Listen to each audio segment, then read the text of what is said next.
Boo! This is gonna be a very sensitive video.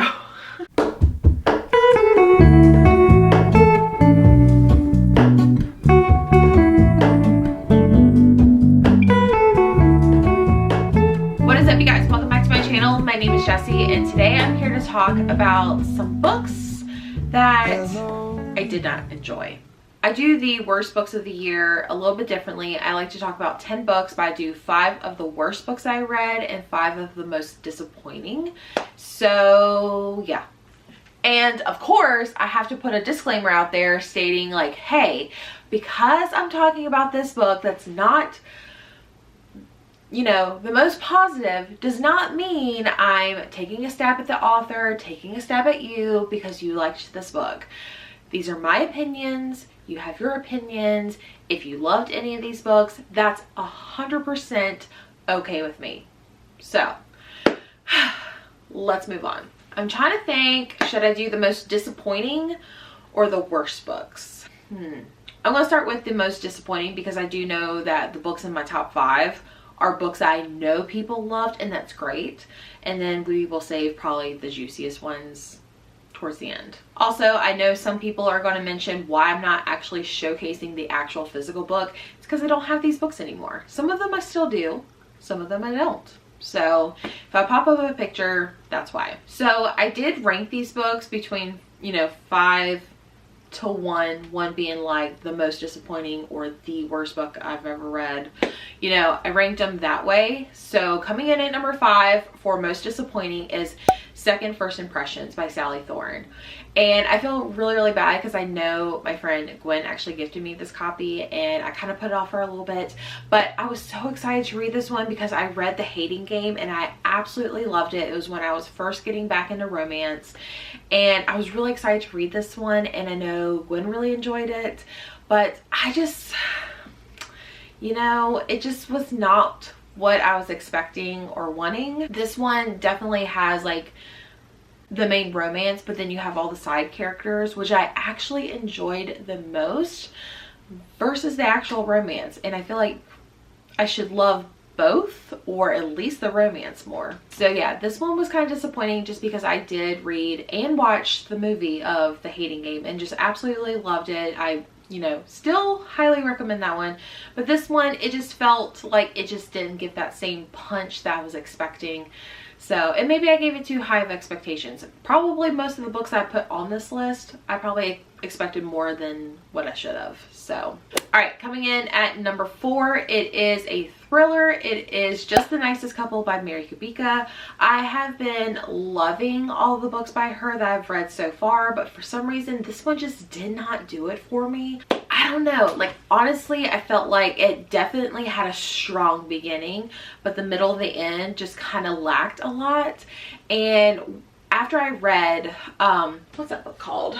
After I read Local Woman Missing, I was like, okay, I have to tackle all of her backlist. And this was another one that just recently came out. I think it came out after this one. And I was so looking forward to it, and it just felt really flat.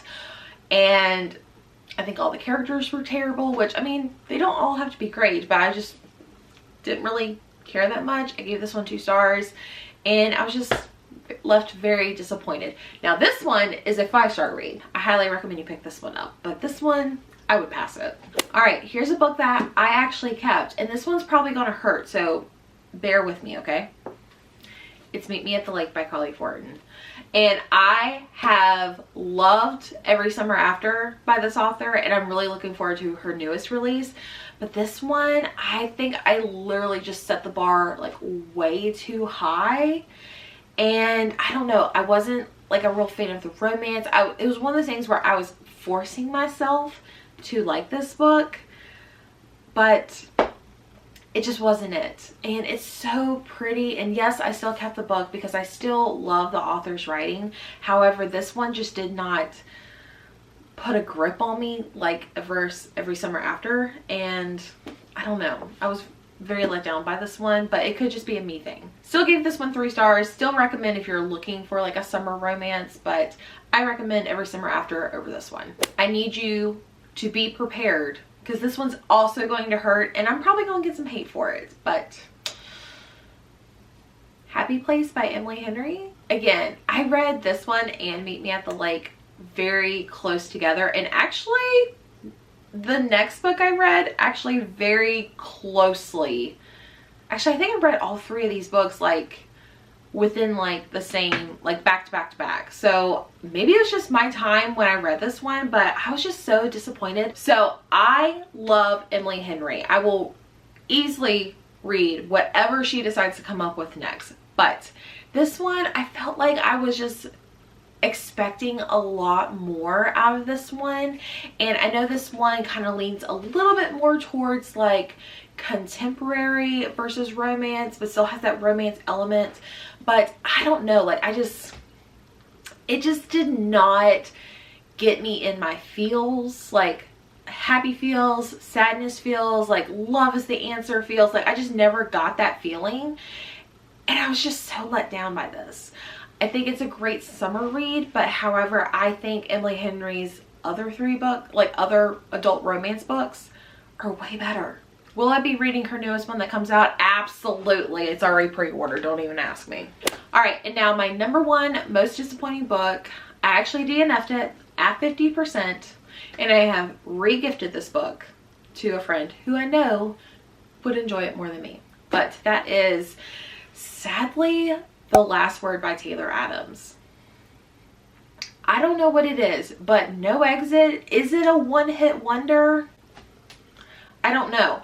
I read Hairpin Bridge. I was very disappointed by that one. I read The Last Word and I was extremely bored.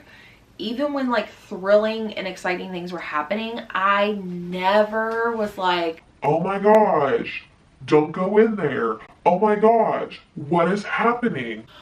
Like I was like, and?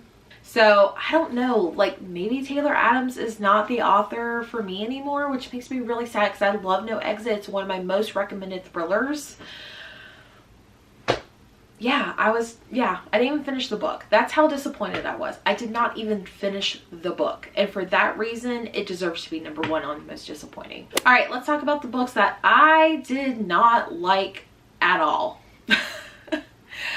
Did not like them at all. Now, for me, I have noticed over the past year that it takes a lot for me to rate a book 2 or 1 stars.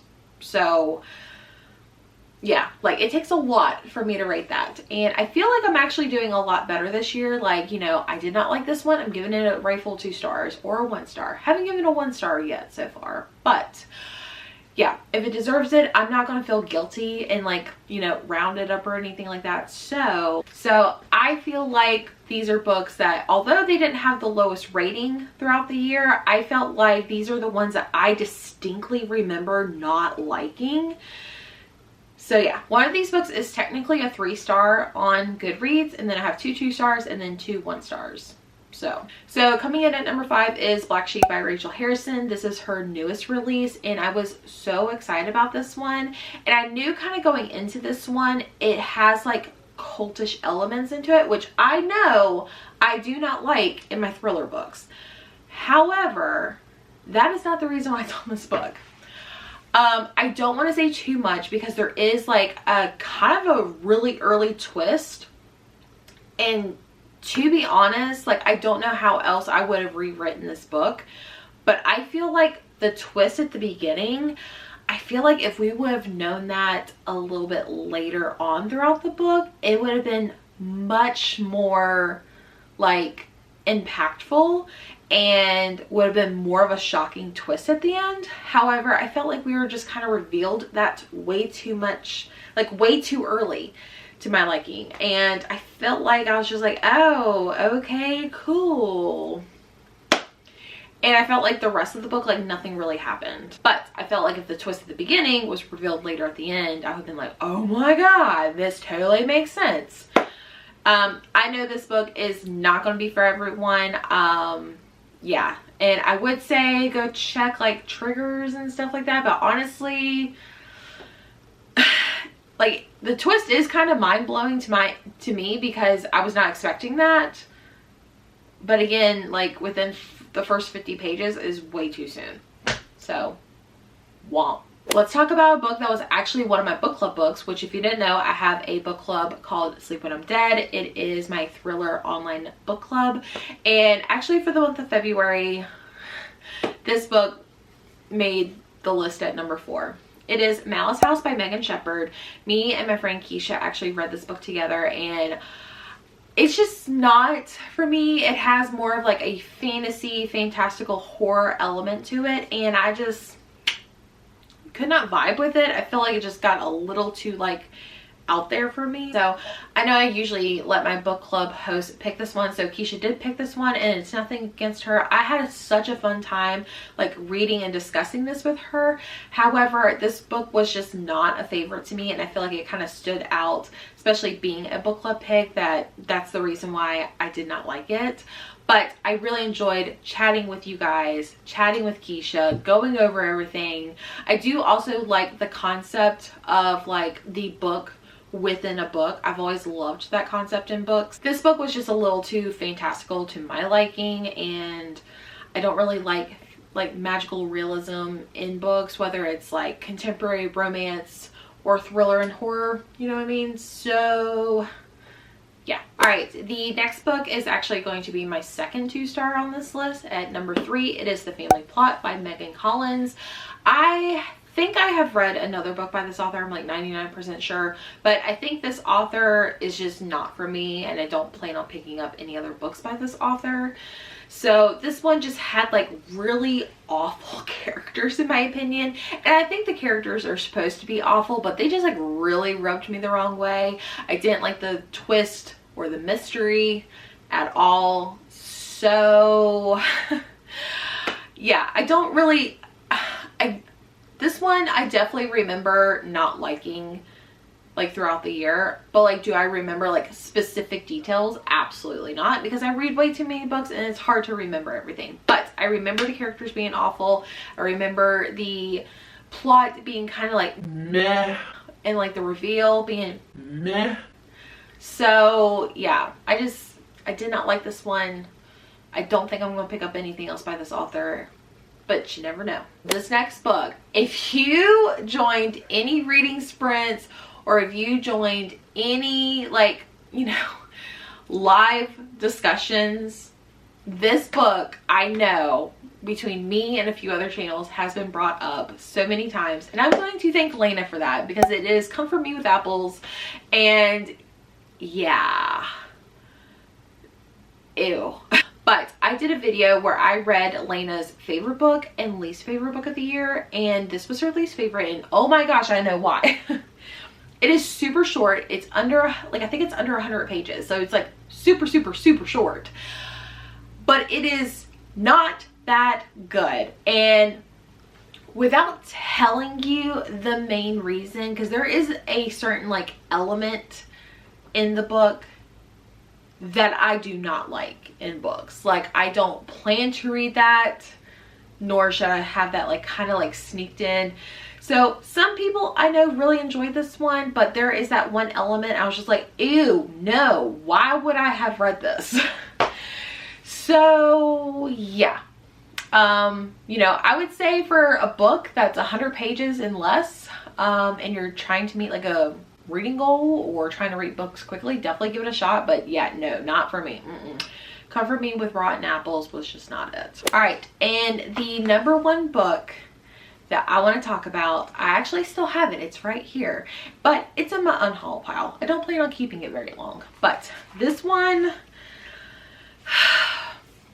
it was free. So Lucky Girl by M. Rickard. It is Lucky Girl, How I Became a Horror Writer, a Krampus Story by M. Rickard. Ew. I did not like this book at all. Ew, ew, ew. I did not like it. I did not like the characters. I felt like, yeah. And here's the thing I've noticed, and it could be me. I don't like Krampus stories. This is the second book I've read that has like a Krampus element to it. So I think what I've realized is I don't like anything that has to do with Krampus. This one I saved. Obviously it's super short. I got it for free. It's supposed to be like a Christmas read. I did not like this one. I felt like, ugh, I felt icky after this one. I did not write a review on this one. However, after I read this one and went to Goodreads and read everyone else's review, ew. Alright guys, those are my top 5 most disappointing and top 5 worst books of 2023. Let me know down in the comments if there's a book on here that you agree or disagree, respectfully down in the comments. And yeah, let's leave a secret emoji. I think we should do the you know, the girl that does this, or guy. I think there is a guy version. I always use the girl, but leave this emoji down in the comment section as the secret emoji. Make sure you subscribe and give this video a thumbs up. It really does help support my channel. And let's cheers to better books in 2023. Bye.